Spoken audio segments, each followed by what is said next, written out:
Estudiar el pasado, analizar el presente y proyectar el futuro en el tema del agua son palabras de un joven investigador de la Universidad Nacional que se ha dedicado a investigar científicamente el ciclo hidrológico y ayudar a la sociedad a tener una idea mejor de los recursos hídricos y del clima.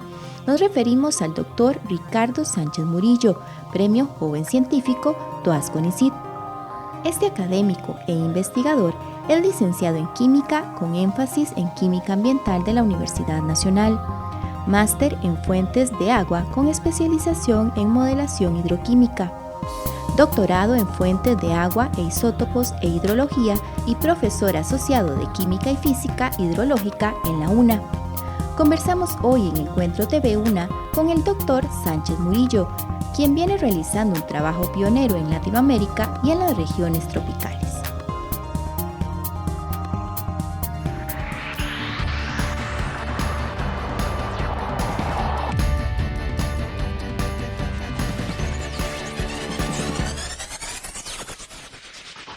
Hemos presentado al doctor Ricardo Sánchez, que como ustedes oyeron, se trata de un investigador de primera línea. Pero antes de entrar directamente en el tema, deben saber ustedes, queridos y queridas costarricenses, que estamos elaborando la Vicerrectoría de Investigación por medio de su vicerrector Daniel Rueda Araya y también todo el equipo que lo apoya y lo acompaña en esta faena tan dura. Estamos elaborando el Ideario Costarricense. Ya ha habido varias ediciones del Ideario Costarricense, una buena parte de ellas hechas en la Universidad Nacional. Y esta no es la excepción también. Ese Ideario Costarricense pues es una proyección de Costa Rica hacia el futuro. Y hoy queremos explorar todo el tema del agua, de la sequía, con un experto en ese tema, como es el doctor Ricardo Sánchez. Vamos a explorar el tema del agua, que va a estar inserto dentro de toda la reflexión que se está haciendo en el Ideario Costarricense, que ustedes van a tener en sus manos también cuando ya salga publicada la edición. Ricardo, muchísimo gusto de tenerte aquí con nosotros en este programa, Encuentro, de la Universidad Nacional, de la Rectoría de la Universidad Nacional. Yo sé que has tenido mucha experiencia en todos estos procesos de investigación, pero quisiera saber ahora, sin perjuicio de entrar en otras honduras después, ¿cómo va el Observatorio de las Sequías? Eso se ha convertido en una obra extraordinaria que yo quiero que le digas a los costarricenses, la pongas de manifiesto, todo lo que se ha hecho y para qué se utiliza. Bueno, primero que todo, muchísimas gracias por la invitación, encantado de estar acá.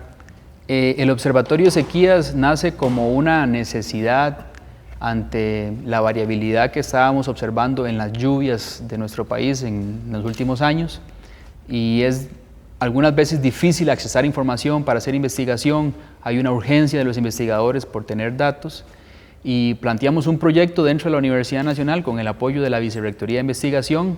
Comenzamos con pocas estaciones, pero la red se extendió hasta que tenemos ya 34 estaciones en funcionamiento, están en tiempo real, pueden ser accesadas en un teléfono móvil y están brindando información a agricultores, a estudiantes de colegios, a investigadores e inclusive a instituciones del gobierno. ¿Qué es lo que hacen esas estaciones y cuál es el equipo que se necesita, humano y material? Bueno, en la parte humana se necesitan personas técnicas que puedan ir a descargar datos meteorológicos y datos que también están relacionados con las condiciones de humedad del suelo. Entonces se realizan visitas periódicas. La red es muy grande, abarca desde el Valle Central hasta la frontera con Nicaragua. Entonces los desplazamientos son largos, son jornadas duras de trabajo y la información que obtenemos es información meteorológica de las condiciones de lluvia, humedad, temperatura, que nos ayudan a poder hacer análisis hidrológicos para poder mejorar el manejo de las cuencas o la preparación ante periodos secos. las investigaciones de ustedes, las tuyas en particular, generan ahora más datos y resulta que la sequía también está presente en el Caribe. ¿De qué magnitud es este fenómeno? Es un fenómeno muy complejo, ¿verdad? Es el fenómeno del Niño, el cual todavía estamos comprendiendo. Hay fenómenos del Niño muy fuertes. En el 97, 98 tuvimos un fenómeno fuerte en el país. En el 82, 83 tuvimos otro fenómeno fuerte y el último muy fuerte, catalogado como el más fuerte en los últimos 150 años, fue el que se produjo entre el 2015 y 2016, que fue el que realmente generó el estrés hídrico en la zona de Guanacaste que conllevó a una gran movilización gubernamental para tratar de resolver el problema. Sin embargo, tenemos muchas presiones climáticas distintas. Está el fenómeno del Niño, las temperaturas de los océanos como el Atlántico están también cambiando y tenemos sobre ese fenómeno otras cosas que producen cambios en la lluvia, en los regímenes de precipitación que reducen sustancialmente la cantidad de agua que tenemos para trabajar. Entonces, generalmente el Niño produce sequía en la zona Pacífico. Ese es el panorama del libro de texto. Ajá. Con lo que hemos manejado en 40 años. Sí. Pero que era el que yo manejaba. En este fenómeno, sí, claro, es el fenómeno que se estudia todavía en las universidades. Pero con este último fenómeno, el Niño, que era muy débil, produjo una sequía en el Caribe, lo cual está fuera del libro de texto. Sí. Entonces, el clima nos dice, no, les tengo una sorpresa, aquí tengo algo distinto. Entonces, con base en eso, hemos ido extendiendo el monitoreo también hacia la zona del Caribe, Caribe Sur, porque queremos saber qué es lo que ocurre en esa zona. Ricardo, no resisto la tentación de preguntarte, ¿es este fenómeno de la sequía del agua un fenómeno antropocéntrico? Es decir, ¿tiene por base o cuánta responsabilidad tenemos los seres humanos en este problema? Sí, esa es una excelente pregunta. No podemos realmente controlar el régimen de precipitación. Sin embargo, hemos causado un aumento de las concentraciones de ciertos gases que son los que están produciendo los cambios climáticos a gran escala. Pero Costa Rica es un país con mucha agua. Lo que sí podemos manejar es el agua en la superficie, un trabajo que no hemos hecho muy bien. Por ejemplo, hemos aumentado sustancialmente las coberturas de concreto, pavimento, y eso ha disminuido sustancialmente el agua que se infiltra en el suelo y que eventualmente va a llegar al acuífero, va a mantener esa zona de agua abundante para que pueda ser extraída y utilizada para diferentes usos. Pero no hemos tenido un ordenamiento territorial adecuado y eso sí es una política municipal, una política de Estado que debería estar bien legislada para que tuviésemos un ordenamiento adecuado para evitar grandes inundaciones o para evitar que perdamos agua que necesitamos en nuestras zonas subterráneas. Voy a dejar de momento de lado todo el tema que insinuaste sobre la producción sustentada, no usaste esa palabra, pero yo entendí que se trataba de eso, la producción nacional sustentada en hidrocarburos nacionales y mundial, como el carbón, como el gas, como el petróleo, que producen esos gases efecto invernadero que tienen serias implicaciones sobre el clima y sobre los océanos, sobre la temperatura de los océanos y todo esto. De momento, dejémoslo de lado para tratarlo en la segunda parte, para centrarnos en el tema este que acabas de tocar, todo el pavimento. Pero no es cierto que esto se produce sobre todo, digamos, en la GAM, es decir, en el valle, cuando el problema parece, según he podido entender, que se está generando en las mismas cordilleras donde están las nacientes de agua.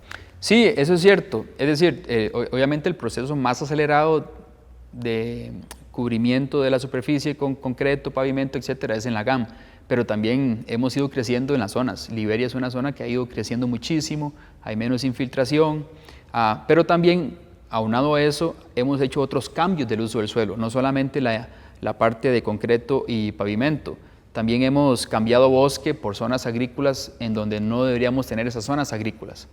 Hemos cambiado bosque por pastizales, en donde no deberíamos tener esos pastizales. Entonces, los pastizales generalmente compactan el ganado, por ejemplo, compacta el suelo, impide la infiltración y también tenemos más agua que escurre por la superficie en lugar de que recargue los acuíferos. Entonces, di un ejemplo urbano, pero existen una gran cantidad de cambios de uso del suelo rurales que también han contribuido a que un descenso de precipitación se genere un gran estrés hídrico aguas abajo.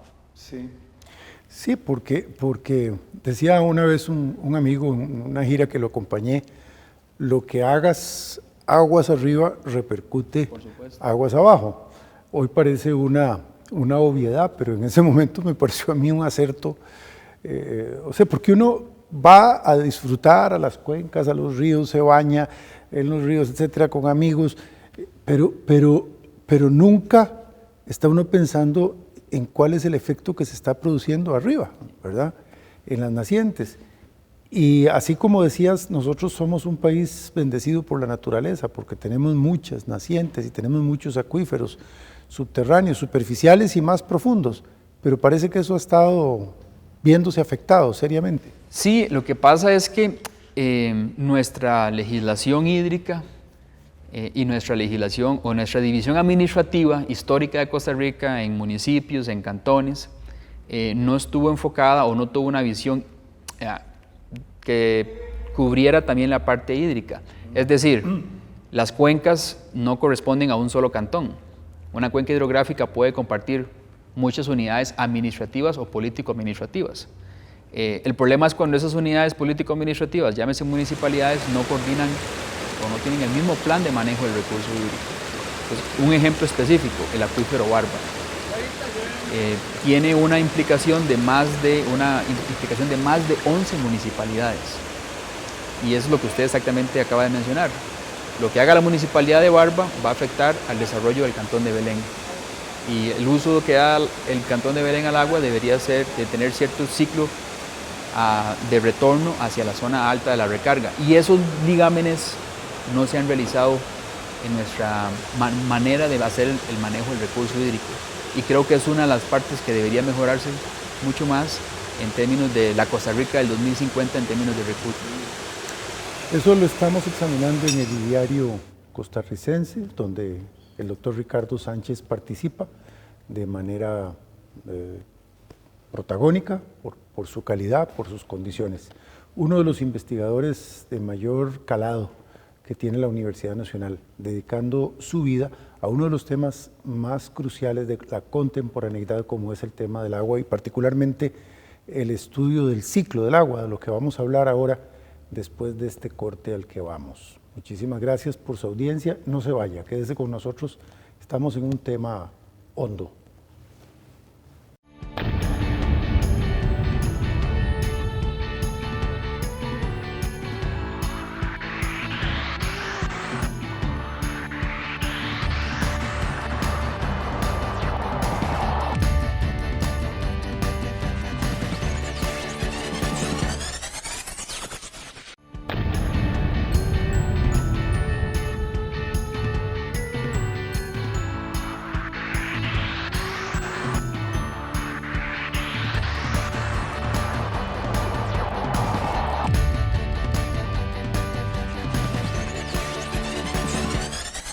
Estamos en el programa Encuentro de la Universidad Nacional, de la Rectoría de la Universidad Nacional. Hemos presentado este programa inserto dentro del ideario costarricense de la Costa Rica bicentenaria. Ricardo, yo me eduqué todavía con aquella idea muy prosaica cuando estaba en la escuela, ya después ya aprendí un poquito más, de que el agua era un recurso inagotable.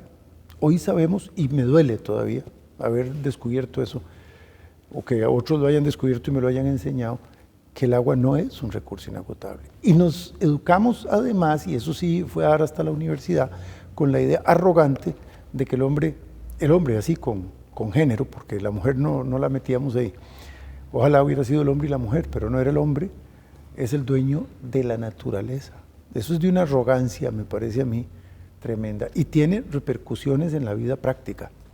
Por supuesto. Yo creo que la naturaleza nos está diciendo que estábamos equivocados. Y es muy interesante porque realmente la cantidad de agua no ha variado en el planeta. Entonces, la frase sigue siendo en cierta manera real, es cierta. ¿No ha variado? La cantidad total de agua en el planeta sigue siendo la misma, ¿verdad? Lo que ha cambiado, y ahí es donde toma énfasis esa frase, ha cambiado mucho su calidad y ha cambiado mucho su distribución espacial y temporal. Entonces ya no, en algunas zonas llueve más cuando antes no llovía tanto, en algunas zonas llueve menos y hemos empeorado sustancialmente la calidad. Por ejemplo, ante la deficiencia que tenemos algunas veces de explorar aguas subterráneas, podríamos utilizar los ríos, que en la mayoría de nuestros ríos en la cordillera siempre tienen un buen flujo, inclusive en la época seca, pero inclusive ya a alturas cercanas a los bosques ya los ríos tienen mala calidad y el tratamiento de esas aguas es costoso y por eso se evita su uso. Pero el ciclo hidrológico es muy dinámico y para poder manejarlo yo siempre digo que no se puede gestionar el sistema que se desconoce, por más buenas intenciones que usted tenga. Entonces hemos desde la Universidad Nacional tratado de desgranar el agua al máximo, tanto así que podemos leer su memoria, que eso es lo que hacemos en el laboratorio de isótopos estables. Tomamos una gota de agua y le preguntamos dónde estuvo usted en los últimos días, años o décadas. Entonces podemos determinar la edad de las aguas. Es, por ejemplo, muy interesante saber que por debajo de nosotros hay aguas que tienen 80 años, 40 años o aguas muy jóvenes.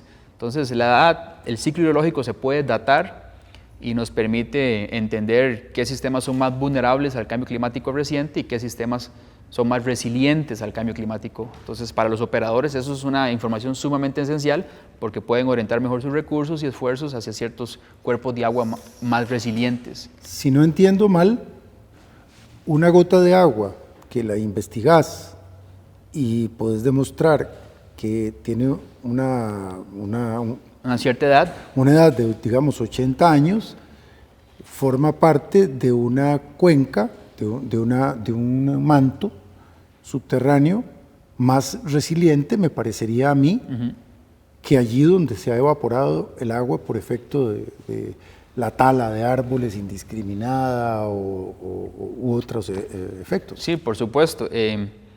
Hay lugares donde las aguas tienen una edad más joven, es decir, que viajan en la superficie más rápidamente y salen en ciertos puntos, se descargan en ciertos puntos más rápidamente.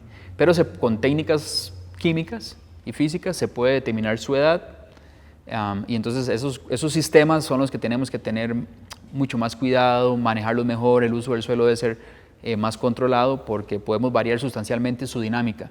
Y hay unos cuerpos de agua que no se han enterado, nosotros vemos los datos hidrométricos, o sea, los niveles de agua, y hay cuerpos de agua que no saben qué ha pasado un niño, 2 niños, porque su tiempo de tránsito es muy, muy grande, 80, 70 años, y nos están diciendo lo que pasaba hace muchas décadas y no hemos visto todavía nuestro reciente escenario climático en ellos. Cosa más impresionante.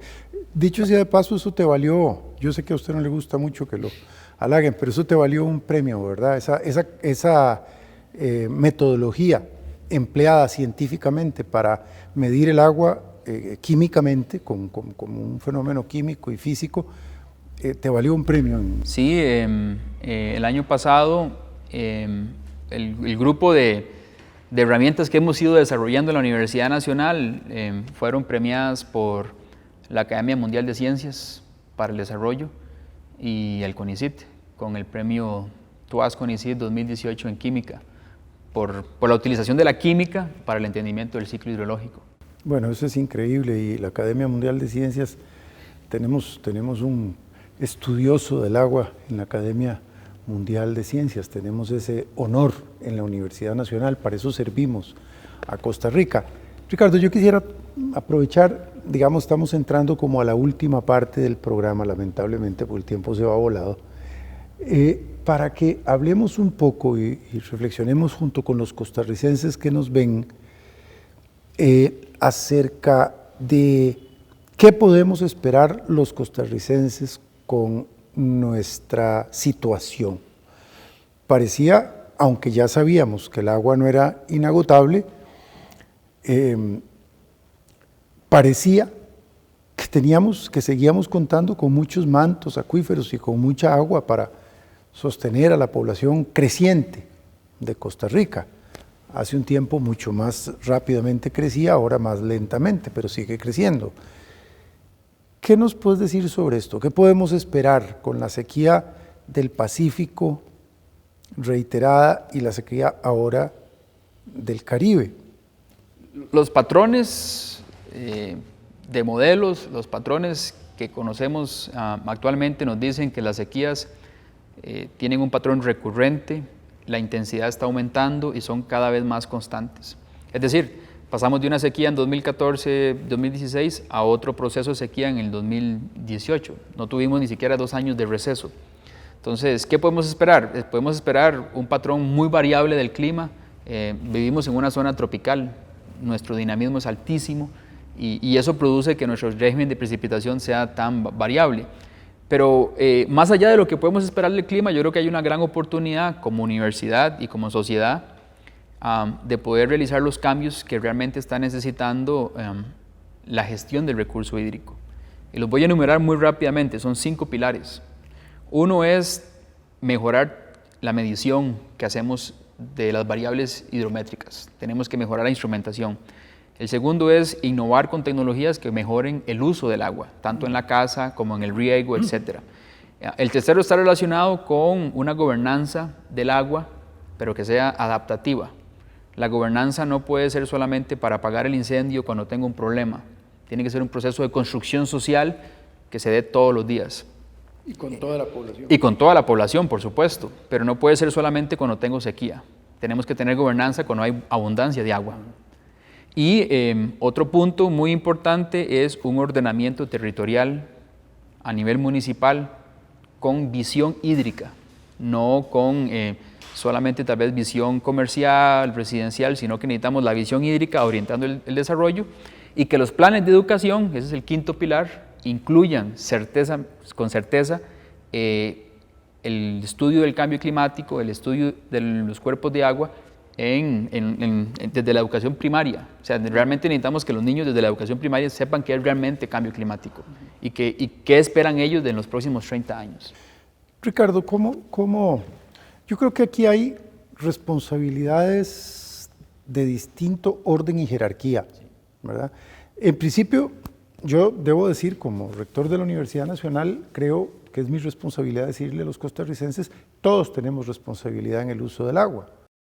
Pero yo establecería una jerarquía de responsabilidades. Me parece que en la parte superior de esa jerarquía están las empresas, digo yo, usted me corrige, usted es el experto, están las empresas que queman hidrocarburos, que queman carbón, que trabajan con el gas natural, que trabajan con el petróleo. Y esas empresas son bastante renuentes a renunciar a esas prácticas. Todo eso se ha visto en la COP21, ahora COP16, si no me equivoco, la que se acaba de realizar en Chile y que participó nuestro país con buena acogida, las tesis de Costa Rica.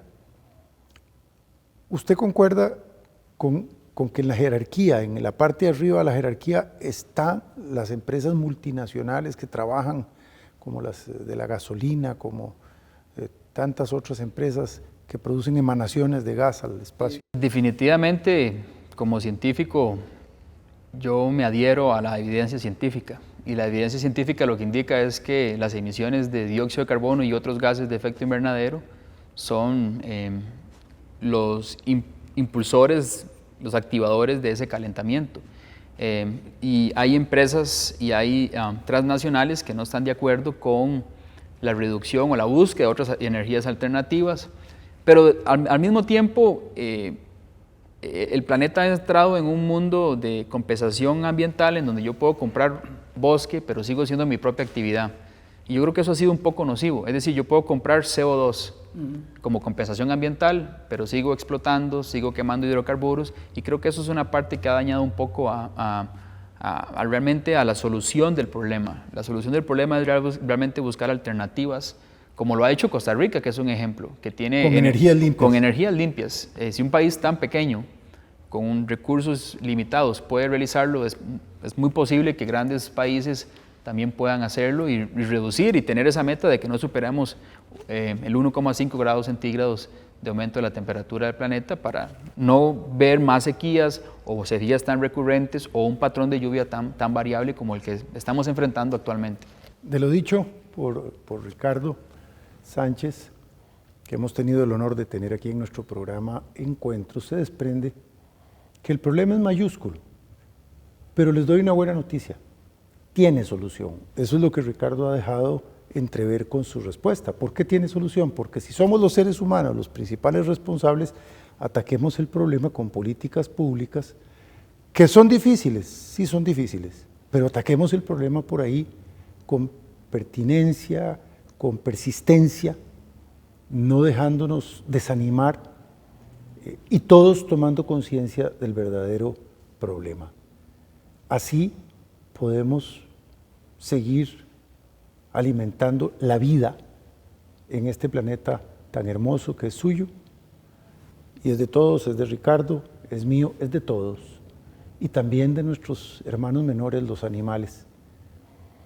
Acabamos de presentarles el programa Encuentro de la Rectoría de la Universidad Nacional en el marco del ideario del Bicentenario que estamos trabajando en la Universidad Nacional. Ricardo, muchísimas gracias por tus opiniones profundas, por tu investigación, por todo lo que haces para Costa Rica y para la Universidad Nacional, para la población costarricense. No, muchísimas gracias por la invitación, ha sido un placer y quisiera terminar con una frase de Jacques Cousteau: el ciclo de la vida y el ciclo del agua son uno solo, pero es algo que olvidamos. Entonces, si resolvemos el ciclo de la vida, resolvemos el ciclo del agua y viceversa, y es algo que el ser humano ha dejado de lado. Qué cosa más profundísimo, me voy a quedar con esa frase, porque nunca lo había visto de esa manera. Ricardo, muchísimas gracias. Un placer.